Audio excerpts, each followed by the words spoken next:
Assalamualaikum warahmatullahi wabarakatuh. Waalaikumsalam warahmatullahi wabarakatuh. Bismillahirrahmanirrahim. Alhamdulillahi rabbil alamin. Wassalatu wassalamu ala ashrafil anbiya'i wal mursalin. Sayyidina wa maulana Muhammadin wa ala alihi wa ashabihil mujahidin at-tahirin, amma ba'du. Saudara-saudara kaum muslimin rahimakumullah. Pada pertemuan kali ini kita akan membicarakan riwayat Nabi Adam alaihi salam. Nabi Adam diciptakan oleh Allah dari tanah dan merupakan manusia pertama serta bapa dari seluruh umat manusia. Pada saat Allah hendak menciptakan Nabi Adam, Allah berkata kepada malaikat, "Inni ja'ilun fil ardi khalifah." Aku akan menjadikan seorang khalifah di permukaan bumi. Malaikat dengan nada sedikit protes berkata, "Ataj'alu fiha may yufsidu fiha wa yasfiku ad-dima wa nahnu nusabbihu bihamdik wa nuqaddisu lak." Tuhan, apa perlunya engkau ciptakan seorang khalifah di permukaan bumi? Kelak kalau mereka berkembang biak, kerjanya hanya akan melakukan kerusakan, menumpahkan darah, saling bermusuhan satu sama lain. Sedangkan kami, kata malaikat, sudah cukup bertasbih memuji kebesaranmu. Allah kemudian menjawab, "Inni a'lamu ma la ta'lamun." Aku lebih tahu tentang apa yang kalian semua tidak mengetahuinya. Setelah diciptakan Nabi Adam daripada tanah, ditiupkan roh, maka Allah kemudian mengajarkan kepada Nabi Adam berbagai macam ilmu pengetahuan. Wa 'allama Adam al-asma'a kullaha. Kemudian Allah mengajarkan Nabi Adam nama-nama segala sesuatu. Nama merupakan simbol daripada ilmu pengetahuan. Nabi Adam akan dijadikan khalifah di permukaan bumi. Maka dibekali oleh Allah Subhanahu wa taala al-asma'a kullaha, nama-nama segala sesuatu. Yang dimaksud di sini ialah al-ulumal katsirah, ilmu pengetahuan yang banyak. Malaikat pada mulanya protes. Kami kan sudah cukup bertasbih Tuhan.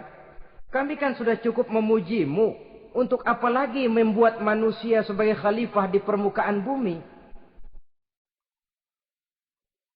Seolah-olah malaikat tidak setuju. Allah yang maha tahu rahasia segala sesuatu memberikan vonis, aku lebih tahu tentang apa yang kalian semua tidak tahu. Oleh karena Nabi Adam dipersiapkan untuk menjadi seorang khalifah di permukaan bumi, maka dibekali oleh Allah dengan ilmu pengetahuan. Begitu Nabi Adam dan begitu kita. Karena bukan cuma Nabi Adam, kita pun oleh Allah dijadikan sebagai khalifah-khalifah di permukaan bumi ini. Yang nilai kekhalifahan kita bergantung kepada kondisi kita masing-masing. Ada orang yang menjadi khalifah level internasional, menjadi pemimpin dunia Islam. Ada orang menjadi khalifah level nasional saja. Ada khalifah tingkat kota saja, ada khalifah tingkat kecamatan, ada khalifah tingkat RW, RT, sekurang-kurangnya khalifah untuk tingkat rumah tangga masing-masing. Nah, tanpa membekali diri dengan ilmu pengetahuan, jangan berharap kita akan bisa melaksanakan tugas sebagai khalifah di permukaan bumi ini. Apapun saja, Nabi mengajarkan, man arada dunya fa'alaihi bil ilmi, wa man arada al akhirata fa'alaihi bil ilmi, wa man aradahuma fa'alaihi bil ilmi. Siapa yang menginginkan dunia harus dengan ilmu. Yang menginginkan akhirat juga harus dengan ilmu. Yang menginginkan dunia akhirat juga harus dengan ilmunya. Tanpa dasar ilmu, maka manusia tidak akan bisa menjalankan tugas kekhalifahan. Setelah diajarkan Adam nama segala sesuatu, dikonfrontir, dihadapkan dengan malaikat. Malaikat, kalau tadi kamu bilang buat apa perlunya menciptakan khalifah? Nih bentuknya. Adam. Sekarang malaikat, coba kamu sebutkan nama segala sesuatu ini yang ada di sini ini. Malaikat berkata, Subhanaka la ilma lana illa ma 'allamtana. Ya Allah, kami tidak punya ilmu, kami tidak tahu semua itu kecuali apa yang telah Engkau ajarkan kepada kami. Kalau kamu tidak sanggup, Adam, sebutkan nama-nama semua itu. Adam menyebutkannya dengan lancar. Ketika itulah Allah memerintahkan malaikat untuk sujud kepada Nabi Adam alaihi salam. Sujud di sini bukan sujudul ibadah. Sebab sujud ibadah kepada yang selain Allah haram. Tapi sujud di sini sujudut tawadhu' i'tirafan bifadili Adam. Sujud merendahkan diri sebagai pengakuan terhadap keutamaan dan kelebihan Nabi Adam. Maka orang yang banyak ilmunya lebih utama dari orang yang hanya banyak ibadahnya. Bahkan iblis lebih takut kepada orang alim yang sedang tidur daripada orang goblok yang lagi ibadah. Model ini diceritakan dalam Ihya-nya Imamul Ghazali. Iblis masuk ke masjid mau menggoda orang lagi sholat. Sudah masuk di pojok masjid, dia lihat orang lagi tidur. Ngacir iblis keluar, cepat benar. Pucat mukanya. Ketemu di jalan sama temannya. Kenapa lari, Mas?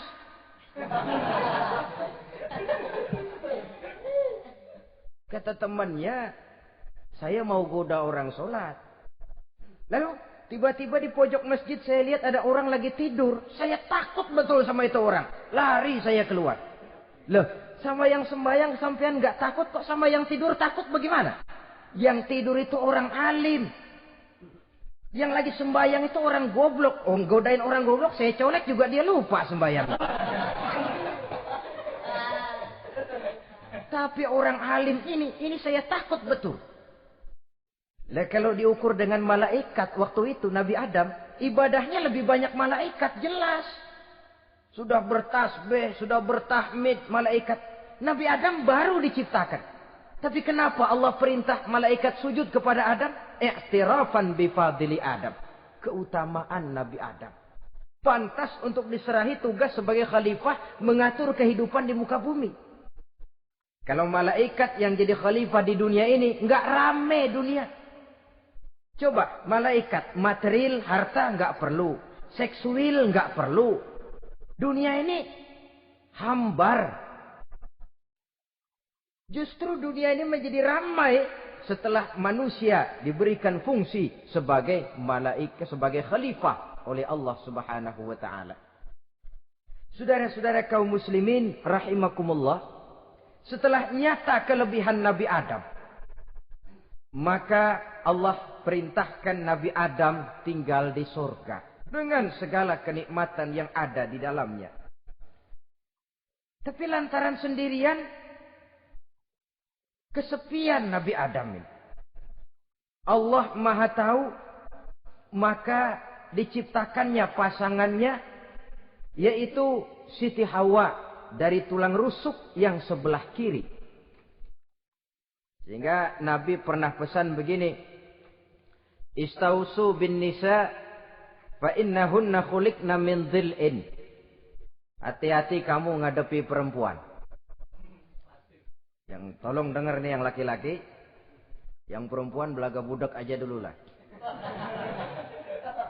Hati-hati kamu ngadepi perempuan. Fa innahunna khuliqna min dhil'in. Karena perempuan diciptakan dari tulang rusuk sebelah kiri. Apa watak tulang rusuk? Tulang rusuk itu kan bengkok. Perempuan tuh begitu. Didiemin aja bengkok terus, dikerasin patah.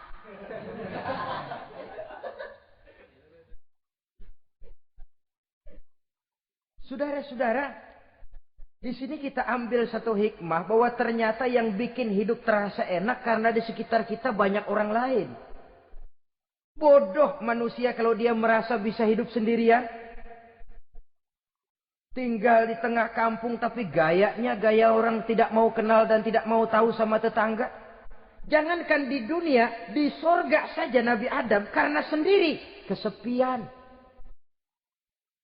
Apa saudara mau tinggal di Jakarta? Apa saja di Jakarta, sudahlah milik saudara. Hotel Indonesia dikasih saudara, Hotel Borobudur punya saudara, Monas buntel bawa pulang.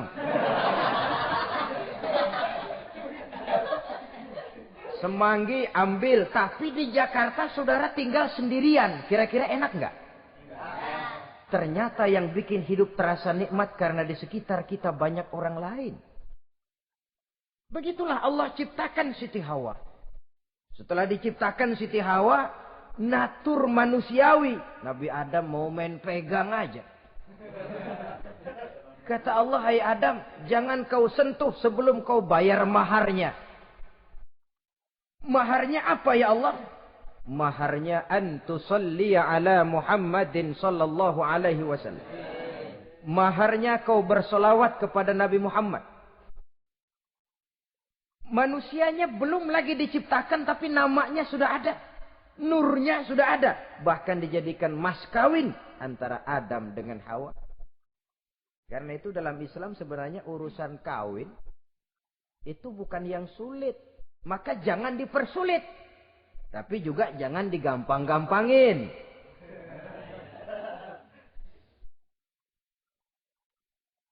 Artinya yang namanya mahar ini, walaupun cuma sebentuk cincin besi kalau orang sangat tidak mampu.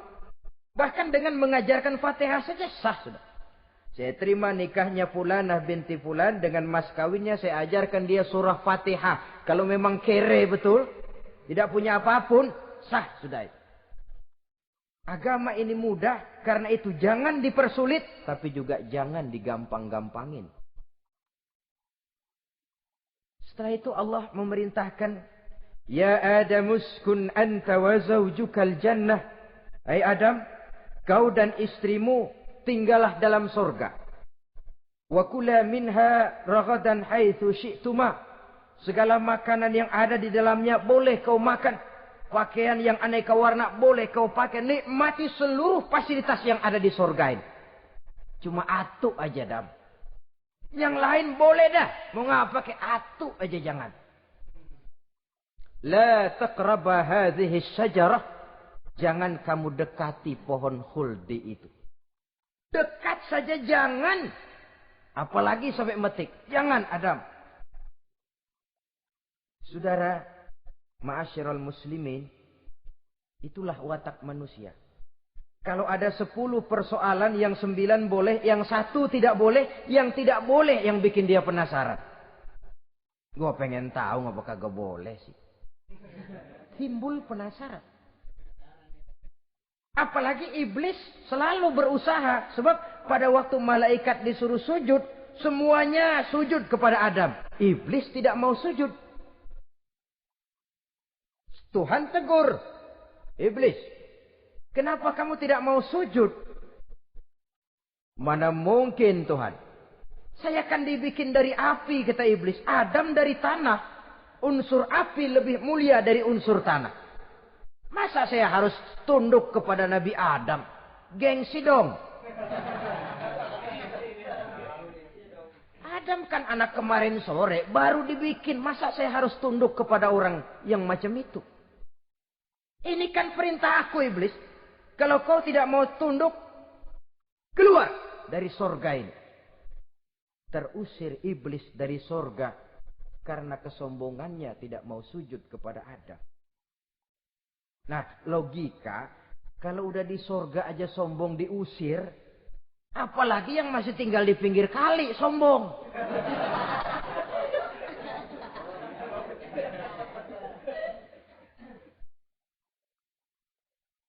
Tapi sejak peristiwa terusirnya itu, iblis bikin proklamasi. Apa proklamasi iblis? Rabbi fanzirni ila yaumi yub'asun. Ya Allah, gara-gara Adam saya diusir dari surga. Saya minta kepadamu ya Allah, beri saya kesempatan sampai hari manusia dibangkitkan. Kata Tuhan, innaka minal munzarin. Oke, silakan. Mau apa iblis? Rabbi bima aghwaytani la uzayyinanna lahum fil ardi wa la ughwiyannahum ajma'in. Ya Tuhan, disebabkan engkau telah menyesatkan aku, akan aku hiasi mereka manusia dengan kejahatan yang ada di muka bumi ini, dan aku akan sesatkan mereka semua. Ini proklamasi iblis. Gara-gara Adam saya terusir dari surga, maka sejak saat ini Adam dan seluruh keturunannya musuh bebuyutan saya. Akan saya lakukan segala macam cara untuk menggelincirkan manusia agar mereka menjadi orang yang engkau murkai ya Allah. Kemudian Allah memberikan jawaban. Dialog ini saudara bisa lihat dalam surah Al-Hijr ayat 40, 41 sampai 44. Kata Allah apa? Inna ibadi laisa laka alaihim sultanun illa man ittaba'aka minal ghawin. Silahkan iblis. Yang lain barangkali bisa kau goda. Kecuali hamba-hambaku yang benar-benar hambaku, engkau tidak akan punya daya mempertipu mereka. Engkau tidak akan punya kemampuan menggelincirkan mereka. Kecuali kalau memang mereka sudah mau ikut pengaruhmu. Sepanjang mereka benar-benar menjadi hambaku, kata Allah. Hamba Allah yang sebenarnya, mereka di luar kekuasaanmu, iblis. Tapi kalau mereka sudah turun menjadi hamba harta, hamba dunia, hamba pangkat, budak jabatan, mereka itu yang bisa kau gelincirkan. Selama mereka masih tetap sebagai hambaku, kata Allah, mereka di luar jangkauan kekuatan dan kekuasaanmu, iblis. Nah, sejak saat itu kan iblis selalu nyari jalan, nyari lantaran bagaimana Adam nih supaya dia tergelincir. Gara-gara dia saya diusir dari surga. Nguping terus iblis. Sampai akhirnya dia dapat berita tentang dilarangnya Nabi Adam mendekati pohon khuldi itu. Satu hari dengan muka sedih. Ya, iblis itu the best actor. Aktor ulung dia. Dengan roman muka sedih. Dia datang kepada Nabi Adam dan Siti Hawa. Kata Nabi Adam, iblis, ente kok tampangnya demek amat sih?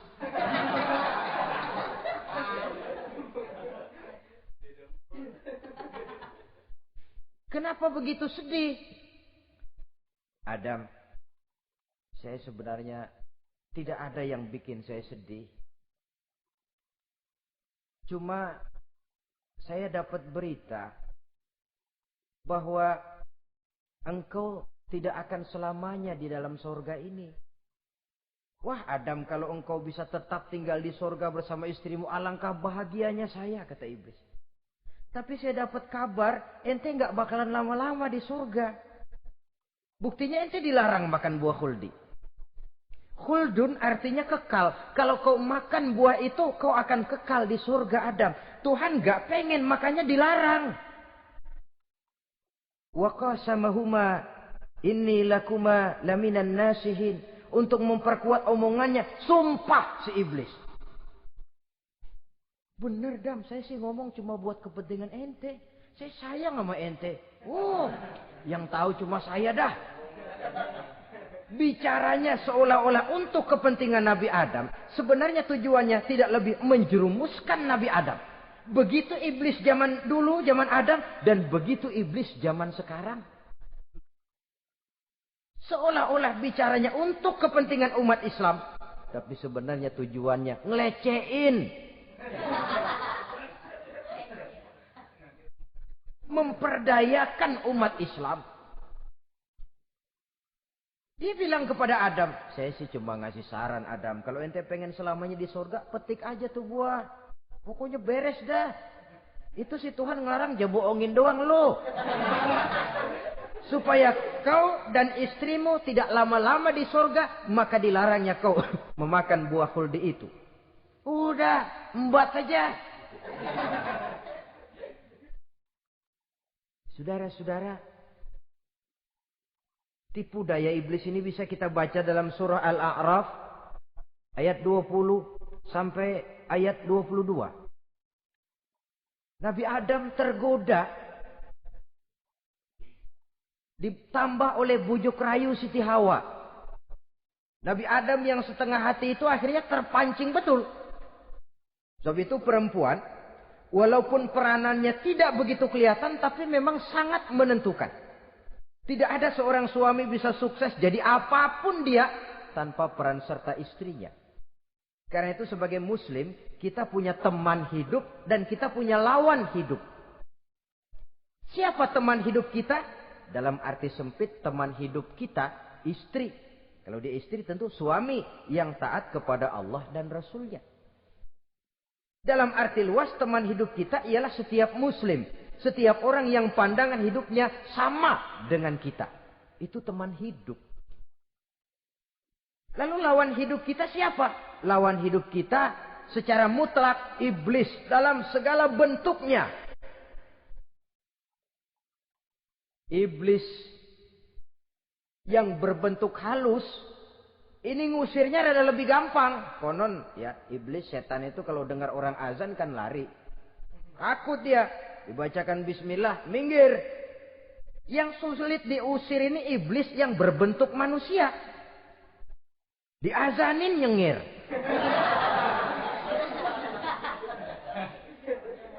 Gawat ini. Saudara-saudara, ini musuh dalam artian mutlak. Sedangkan musuh dalam artian ideologis, setiap orang yang pandangan hidupnya tidak sama dengan kita. Bahasa langsungnya, setiap orang di luar Islam. Secara ideologis. Ya.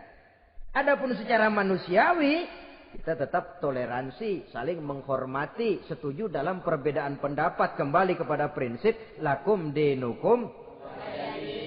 Kewajiban saling menghormati sesama manusia. Tapi secara ideologis tidak ada kompromi. Begitulah Nabi Adam tergoda. Dan begitulah iblis selalu menggoda keturunan-keturunan Nabi Adam. Sampai kepada kita sekarang ini.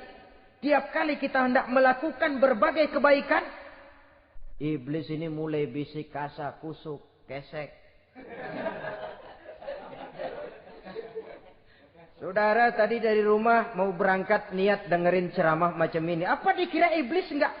Wah, gatal iblis. Kata iblis, alah jangan bertingkah lah dengerin ceramah. Ceramah mah urusan 70 ke atas. Ente masih muda. Berjuang kita. Jihad, bismillah. Tidak, saya mau dengar ceramah. Berangkat kita ke tempat ini. Sampai di sini apa dikira iblis diam? Enggak. Dia bisikin lagi. Iya. Lo hadir ke sono dah. Cuma nyampe sono. Ngomong aja ngomong dah. Ustadz mah jangan didengerin. Ngomong aja udah. Perang lagi jihad. Saya nggak mau ngomong. Mau dengerin betul-betul. Kata iblis, iya lo dengerin dah. Jangan ngomong. Cuman pules.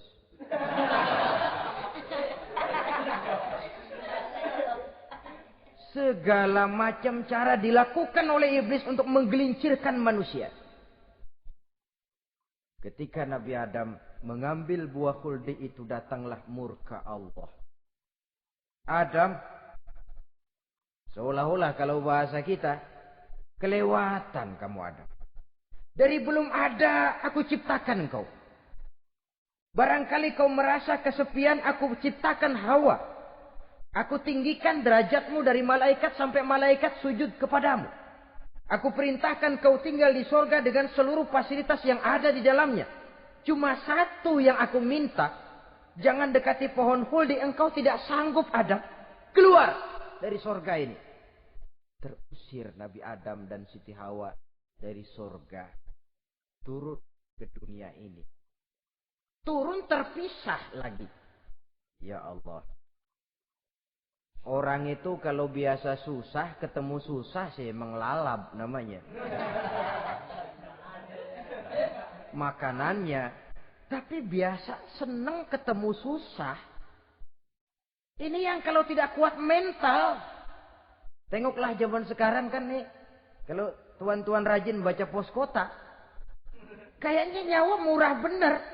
Pasal duit 100, nyawa hilang. Pasal diputusin pacar, begon ditenggak. Gantung diri pakai tali plastik. Murah betul kelihatannya jiwa itu. Sehingga pantas kalau Nabi pernah katakan irhamu salasatan minan nas. Sayangilah 3 macam manusia. Pertama, azizan zalla, orang mulia yang jatuh hina. Pejabat tinggi kalau pensiun kesian bener. Ya Allah. Udah nggak ada yang ngasih hormat, tanda tangan nggak laku. Azizan zalla. Orang mulia yang jatuh hina. Yang kedua, ghaniyan qad iftaqara. Orang kaya jatuh miskin. Dari hidup serba ada jatuh melarat. Yang ketiga, faqihan yal'abu bihil juhal. Ahli fikih ngerti hukum tapi dipermainkan oleh orang-orang bodoh yang kebetulan punya kekuasaan. Lalu keluar fatwa sesuai dengan pesan sponsor. Yang halal bisa jadi haram, yang haram dibikin remeng-remeng. Ahli fikih dipermainkan oleh orang bodoh. Kasihan betul. Terpisah Adam dengan Hawa ini. Adapun Nabi Adam turun menyesal dengan seluruh kesalahannya. Sujud, taubat, menangis. Menurut riwayat 300 tahun beliau sujud. Seraya membaca Rabbana zalamna anfusana wa illam taghfir lana wa tarhamna lanakunanna minal khasirin. Ini doanya Nabi Adam. Ya Allah, kami telah zolim kepada diri kami sendiri. Andai kata engkau tidak kasihan, tidak memberikan ampun kepada dosa yang kami lakukan, sungguh kami termasuk ke dalam golongan orang-orang yang rugi. Ini yang dibaca Nabi Adam dalam taubatnya. Di akhir taubatnya, Nabi Adam munajat kepada Allah. Ya Allah, dengan kebesaran Muhammad, ampunilah dosa saya. Allah tegur, kaifa araftahu ya Adam walam akhluqhu. Dari mana kau bisa tahu nama Muhammad Adam padahal aku ciptakan saja belum manusianya. Kata Nabi Adam, pertama, ketika engkau ciptakan saya, engkau tiupkan ruh ke dalam jasad saya, terbuka mata saya memandang ke bawah arasmu. Di sana nampak dengan jelas tertulis di kaki arasmu, La ilaha illallah Muhammadur Rasulullah. Taulah saya bahwa Muhammad ini orang yang paling dekat dengan engkau ya Allah.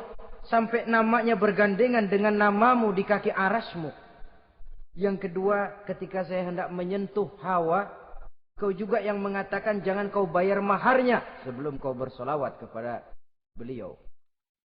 Saudara hadirin yang saya hormati, Nabi Adam diterima taubatnya oleh Allah. Kemudian dipertemukan kembali dengan Siti Hawa setelah sekian lama berpisah. Pertemuan itu terjadi di satu dataran luas, di satu padang yang luas, yang sampai sekarang dinamakan dengan Padang Arafat. Tempat para ibadah haji melakukan wukuf, yaitu puncak pelaksanaan ibadah haji.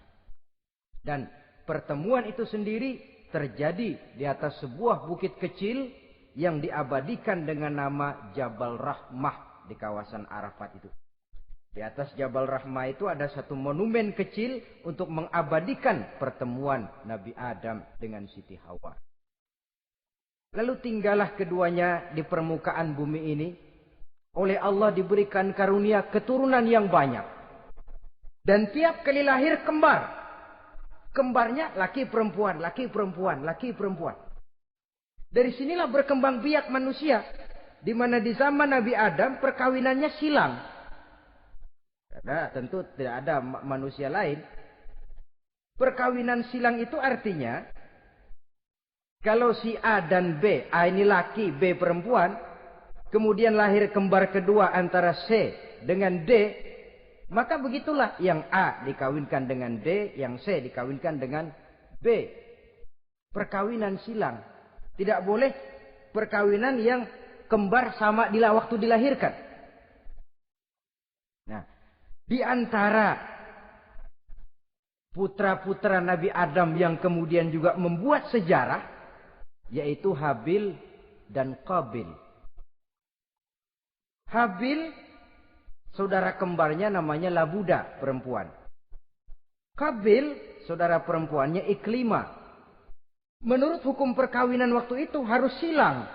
Habil harus kawin dengan Iklimah dan Qabil harus kawin dengan Labuda. Tapi Qabil protes. Dia kepengen kawin dengan saudara kembarnya sendiri. Dalam arti yang sama-sama dilahirkan dengan dia, yaitu Iklimah. Kenapa? Karena kebetulan rupa Iklimah ini lebih cantik daripada Labuda. Protes kepada ayahandanya Nabi Adam. Apa? Saya tidak terima, saya harus kawin dengan Iklimah. Tidak, Qabil, kamu harus kawin dengan Labuda. Enggak mau. Kenapa dengan Labuda? Kurang kece.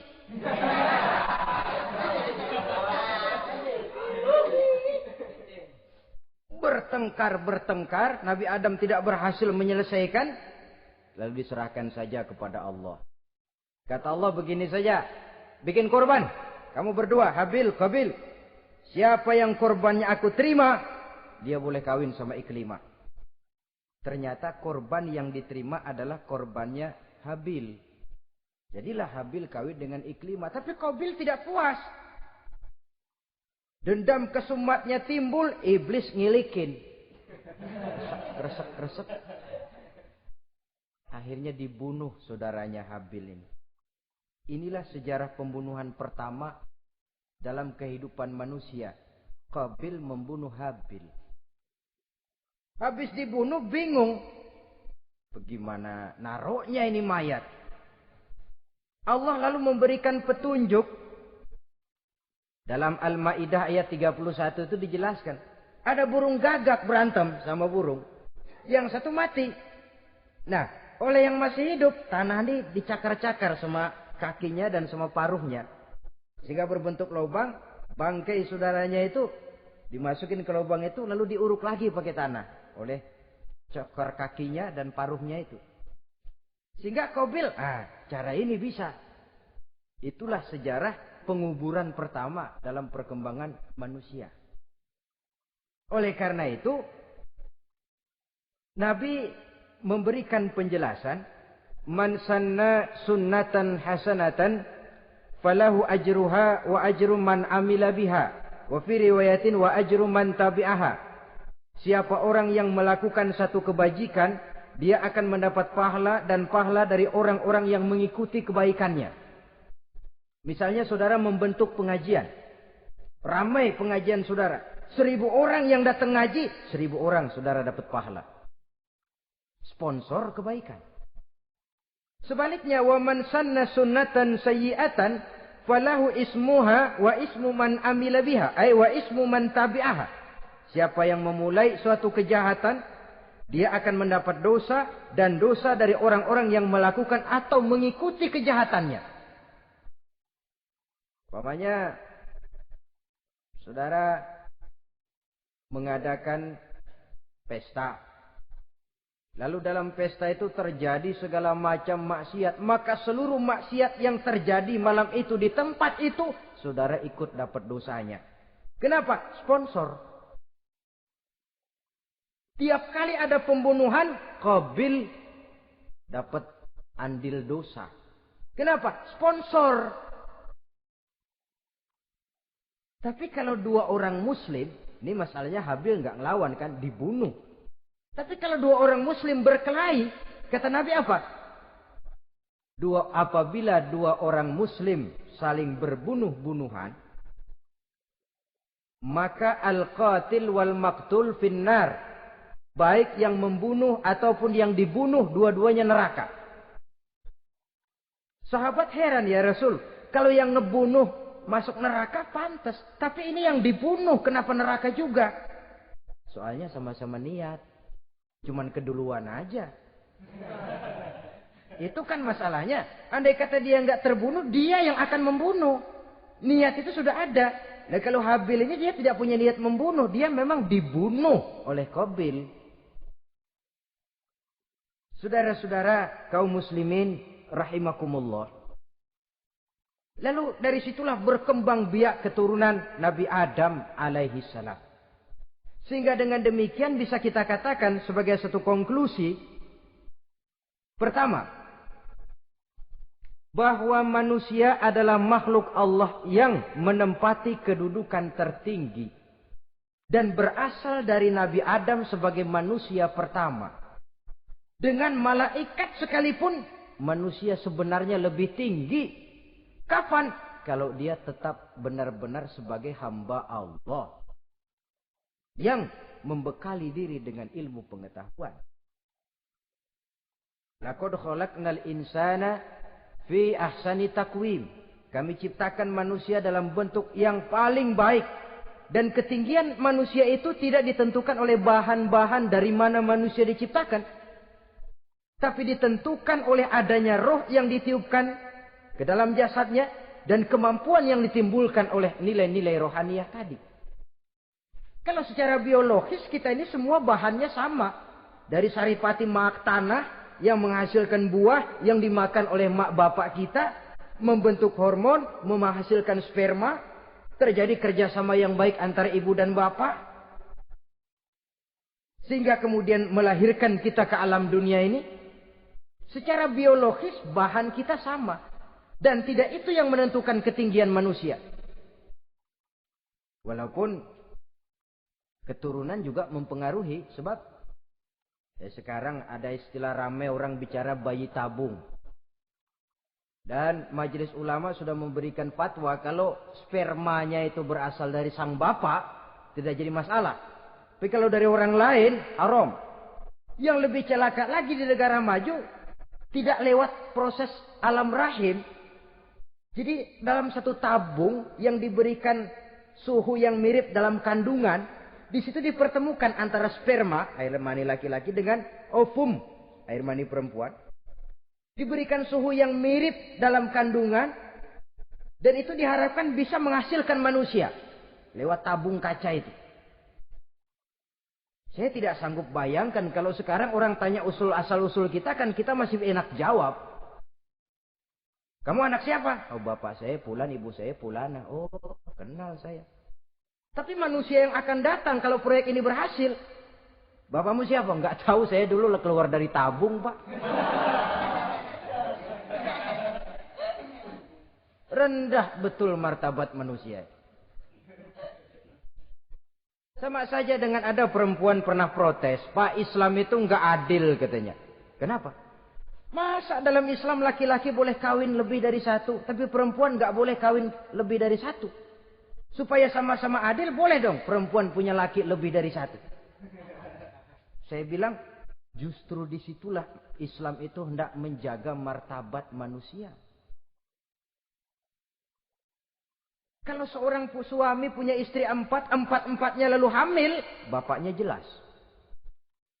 Tapi kalau perempuan satu punya suami 4 lalu hamil, bapaknya yang mana ya?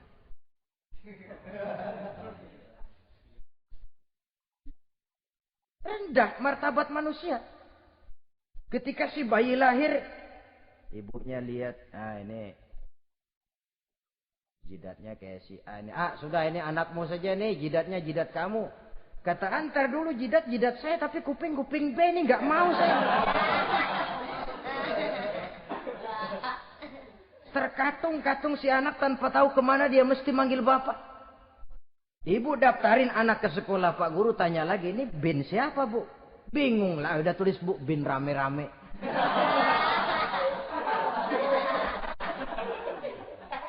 Kan rusak martabat manusia kalau sudah begitu. Justru Islam ini menjaga ketinggian martabat manusia. Jadi manusia itu fi ahsani taqwim. Kapan? Kalau dia bisa menjaga kehambaannya di hadapan Allah dengan melaksanakan fungsi sebagai khalifah di permukaan bumi. Tapi bila dia sudah tidak lagi menjadi hamba Allah, tidak lagi berfungsi sebagai khalifah, dia sudah masuk summa radadnahu asfala safilin. Kami kembalikan ke tempat yang paling rendah, lebih rendah dari binatang sekalipun. Kalau dia tetap menjaga posisinya lebih tinggi dari malaikat. Oh, malaikat saja sujud kepada Nabi Adam. Apalagi kepada makhluk-makhluk yang lain manusia ini. Tapi kalau dia tidak pandai, lebih rendah daripada binatang. Inilah uniknya makhluk bernama manusia. Dengan posisinya dia bisa menjadi lebih tinggi dari malaikat. Tapi juga dia bisa meluncur lebih rendah daripada binatang. Untuk menjaga itulah diperlukan agama dalam kehidupan kita sekarang ini. Bukan cuma sebagai lipstick, tapi sebagai pedoman, sebagai way of life yang akan mewarnai cara kita berpikir, state of mind, rule of thinking, cara kita memandang kehidupan ini diwarnai oleh nilai-nilai agama. Dengan demikian, maka manusia bukan keturunan kera. So, ada satu teori namanya teori evolusi yang disampaikan buat pertama kali oleh Charles Darwin. Dia mengemukakan teori bahwa perkembangan kehidupan sesungguhnya di dunia ini menunjukkan mata rantai yang utama melalui apa yang dia namakan seleksi alamiah. Mula-mula dari ikan, melalui seleksi ke amfibi. Dari amfibi ke reptil, dari reptil ke mamalia. Dari mamalia ke mamalia kecil. Dari mamalia kecil ke primat. Dari primat ke monyet. Dari monyet menjadi Homo erectus. Ini teori Darwin. Tapi dia tidak jelas-jelas mengatakan bahwa manusia keturunan monyet. Hanya seketurunan. Seketurunan kan tidak berarti keturunan. Begini saja. Toyota Kijang sama Toyota Corolla itu seketurunan. Tapi Corolla dengan Kijang kan lain. Cuma seketurunan. Dalam arti sumbernya sama. Makhluk yang tidak tahan seleksi alam oleh udara yang sangat dingin, perkembangan cuaca yang sangat panas, gempa bumi dan sebagainya, seleksi alam dia namakan, hilang, musnah dari peredaran. Seperti ada binatang raksasa itu dinosaurus, sekarang kan cuma tinggal dongeng saja, tinggal nama atau kerangka. Itu oleh seleksi alam dia nggak lulus, hilang. Yang bertahan, yang lulus seleksi alam. Manusia walaupun kecil yang lulus seleksi alam ini. Biar dihantam gempa bumi, angin topan, tetap aja ngejedok. Nah, teori Darwin ini, teori evolusi ini didukung dan dibuktikan oleh peninggalan fosil atau binatang dan tumbuhan yang hidup dan mati selama perkembangannya. Dari bentuk organik pertama hingga pendahulu terdekat daripada manusia. Tapi ada satu kelemahan dari pokok daripada teori evolusi ini. Pertama, garis perkembangan dari Homo erectus, yakni manusia jalan tegak, semacam gorilawi itu, sampai kepada manusia mutaakhir masih belum menentu. Artinya, okelah, kalau manusia seketurunan dengan kera, batas antara manusia yang wujud sekarang dengan manusia purba itu apa? Yang menjadi penghubung. Monyet tidak mungkin. Ini dianggap mata rantai yang hilang. Missing link namanya dalam istilah ilmiahnya. Dan ini masih dicari sampai sekarang. Kalau pendahulu terdekat manusia mutaakhir ini manusia purba. Katakan Homo erectus. Manusia jalan tegak. Lalu generasi sudah itu sebelum berbentuk manusia apa? Ternyata sampai sekarang masih ada missing link. Mata rantai yang hilang. Lalu yang kedua, teori evolusi berhenti kepada manusia mutaakhir. Kalau memang kita manusia sekarang ini hasil evolusi, tentu kita akan terus berevolusi lagi. Dan akan jadi apa kita nanti? Ternyata sudah ribuan tahun manusia tetap manusia begini-begini aja. Tidak berevolusi kita ini. Apa lalu matanya jadi cuma satu di tengah? Hasil evolusi? Kan tidak. Tidak berevolusi. Jadi kembali kepada Quran, manusia pertama adalah Nabi Adam. Dan manusia-manusia berikutnya keturunan daripada Nabi Adam. Dan bukan hasil evolusi daripada monyet. Juga tidak akan berevolusi kemana-mana. Kalau demikian benarkah teori evolusi? Untuk mengatakan mutlak benar, bukan wewenang kita. Untuk mengatakan salah total, juga kebenaran ilmu adalah relatif sebagai relatifnya daya pikir manusia. Di samping dia harus membuktikan kebenarannya, maka kebenaran ilmiah adalah kebenaran yang relatif dan temporer. Contoh kecil saja. Dulu orang berteori bahwa bagian yang terkecil dari suatu benda namanya molekul. Kan begitu? Molekul ini nggak bisa dibagi-bagi. Bagian yang paling kecil dari suatu benda namanya molekul. Ilmu terus berkembang. Ternyata molekul sebenarnya terdiri daripada atom. Atom itulah bagian terkecil dari suatu benda yang nggak bisa dibagi-bagi lagi. Nah, berubah sudah teori pertama. Tidak jadi molekul sekarang, atom. Belakangan rupanya atom masih tersusun dari partikel-partikel. Partikel inilah bagian yang terkecil dari satu benda. Berubah lagi sudah. Dan tidak mustahil akan ada penemuan bahwa partikel pun masih bisa dibagi-bagi lagi. Begitu juga dengan teori evolusi ini.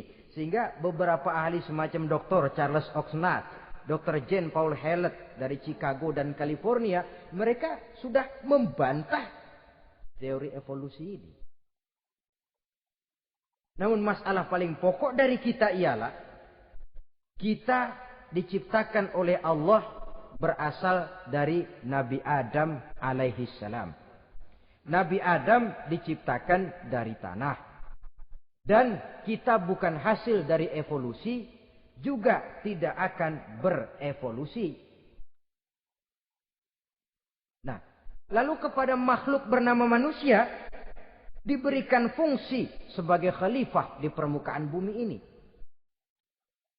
Ini yang dulunya malaikat protes. Sebagai khalifah, tugas kita apa? Khalifah Allah di muka bumi. Menerjemahkan sifat Allah sesuai dengan batas-batas kemanusiaan kita. Allah Maha Pengasih. Berusahalah kita pengasih kepada makhluk sesuai dengan batasan manusiawi kita. Allah Maha Menolong. Ringan tanganlah kita menolong orang yang memerlukan sesuai dengan batas kemampuan kita. Fungsi khalifah. Untuk bisa berfungsi sebagai khalifah secara baik, kita harus mempunyai modal yang dinamakan ilmu pengetahuan. Dan Islam sangat menggalakkan itu. Jauh dulu 14 abad yang lalu, dari desa kecil yang bernama Mekah yang peta belum muat, orang di dunia belum kenal, sudah keluar seruan utlubil ilma walau bisin, tuntutlah ilmu walaupun di negeri Cina. Ngomong Cina di Mekah. Padahal Mekah waktu itu belum masuk peta, belum dikenal orang. Sudah ada revolusi ilmu dan budaya. Belajar walaupun harus nyebrang ke negeri Cina. Lalu ada lagi misalnya allimu auladakumus sibahata warrimayah, kata Nabi. Ajarkan anakmu renang dan lempar. Lempar lembing, lempar cakra. Olahraga. Satu tanda Islam agama masa depan. 14 abad yang lalu di Saudi Arabia, Nabi mengajarkan ajari anakmu berenang. Kalau Islam agama untuk orang Arab saja, mau berenang di pasir. Tapi wawasan pandangannya luas. Bahwa Arab sebagian besar memang Islam, betul. Tapi Islam bukannya Arab, itu juga jelas. Sepanjang kita masih menjadi khalifah Allah, maka sepanjang itu kita fi ahsani taqwim. Nah, sebagai khalifah Allah kita bertugas membudidayakan alam ini. Kita kadang-kadang terlalu. Ada ayat, wa ma min dabatin fil ardi illa 'alallahi rizquha. Semua yang melata di muka bumi dijamin rezekinya oleh Allah. Ayat itu betul. Hak karena datang dari Allah. Bahwa rezeki disediakan di muka bumi memang. Tapi rezeki itu tidak turun begitu saja laksana jatuhnya embun di waktu pagi. Kita harus berusaha. Dan usaha manusia mencari rezeki lain dengan ayam. Kalau ayam dari tahun atu. Jadi rezekinya tuh modalnya cuma ceker patok. Coba. Dari tahun 1 ayam asal punya ceker, punya patok, sudah dapat rezeki dia. Nggak perlu masuk TK, SD, SMP. Tapi manusia cari rezeki, apalagi zaman sekarang. Persaingan hidup tajam, lapangan kerja sulit, tensi ekonomi tinggi. Masuk sekolah urusan, tamat sekolah urusan. Kadang-kadang dilema juga. Masuk perguruan tinggi negeri sulitnya setengah mati kayak unta masuk ke lubang jarum. Masuk perguruan tinggi swasta yang favorit biayanya selangit. Artinya tanpa membekali diri dengan ilmu, keahlian, skill, kemampuan, fungsi sebagai khalifah sulit untuk bisa kita laksanakan. Saudara-saudara kaum muslimin yang berbahagia. Kalau fungsi khalifah ini mampu kita laksanakan, iblis putus asa sudah. Sebagai khalifah, di satu pihak kita menyembah hanya kepada Allah, di lain pihak kita membudidayakan alam ini. Ada apa sih di perut bumi? Minyak, gas, timah, emas. Ada apa sih di lautan? Pelajari lewat oceanografi, membudidayakan alam. Air sungai supaya arusnya nggak mengalir mubazir.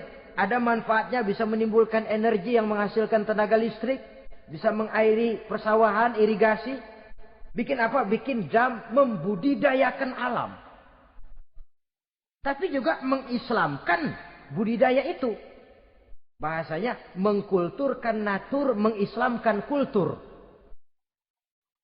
Membudidayakan alam dan mengislamkan budi dan budaya manusia ini.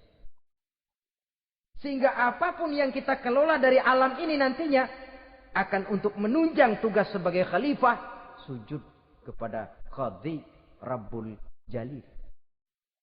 Saudara-saudara, maka bersyukur kita. Oleh Allah dijadikan manusia. Tidak pesan, terima beres, cantik. Dari segi biologis maupun psikologis, tidak ada makhluk secantik manusia. Dibekali dengan agama, di samping akal. Sehingga agama membimbing akal agar sampai kepada kebenaran yang hakiki. Kita sebagai keturunan Nabi Adam memegang fungsi khalifah. Jadi jangan main-main loh. Kita ini turunan Nabi, betul ini. Saudara-saudara yang hadir semua di depan saya ini, termasuk saya, kita gini, turunan Nabi kita ini. Nabi Adam. Jangan main-main loh. Turunan Nabi gini-gini. Nabi Adam.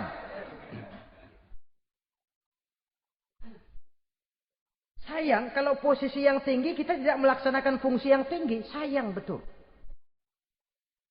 Sebab itu manusia harus adil kepada dirinya. Dalam arti menjaga diri dari sesuatu yang bisa menghancurkan ketinggiannya dalam pandangan Allah.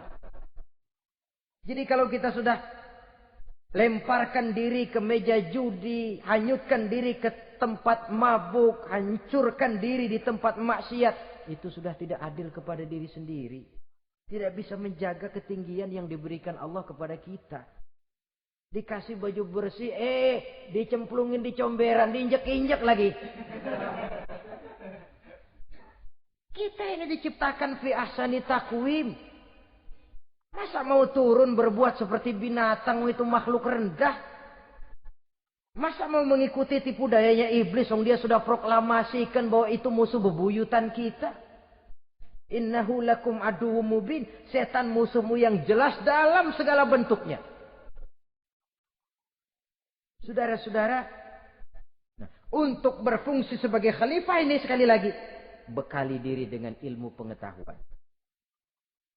Dan ilmu itu di zaman kita sekarang tentu kalau Nabi Adam diajari langsung oleh Allah, wa 'allama Adam al-asma'a kullaha. Lah kalau kita mau nunggu Tuhan ngajarin, geblek terus. Ya tidak mustahil Allah memberikan ilmu yang disebut ilmu laduni ya. Transfer. Langsung Allah memberikan kepada seorang hamba, membukakan pintu hatinya. Tapi bukan potongan kayak kita yang dapat ilmu laduni macam begitu. Satu contoh. Menurut ceritanya, Hadratus Syekh Kiai Hasyim Asy'ari itu kan ngaji beliau kepada Kiai Khalil. Bangkalan, Madura. Kiai Khalil nih, Bali. 2 tahun. Berguru di sana nggak diajarin apa-apa. Cuma kalau pagi nyari rumput. Tiap hari 2 tahun akhirnya. Hadratus Syekh bilang, Kiai, saya kapan diajari? Sudah Hasyim, kau pulang saja. Insya Allah kau alim. Itu aja pulang jadi orang alim. Ya di samping terus beliau belajar ke Mekah. Kita harus melalui proses belajar. Ini untuk menunjang tugas kekhalifahan kita. Sebagai hamba Allah dan sebagai khalifah Allah di permukaan bumi. Sehingga 2 tugas ini bisa kita laksanakan dengan sebaik-baiknya. Menjaga martabat manusia sebagai makhluk yang mulia dan keturunan dari Nabi Adam alaihissalam. Saudara-saudara, ini sajalah pembicaraan kita kali ini. Terima kasih banyak atas segala perhatian. Mohon maaf atas segala kekurangan. Usikum wa nafsi bitaqwallah. Aqulu qauli hadza. Wassalamualaikum warahmatullahi wabarakatuh.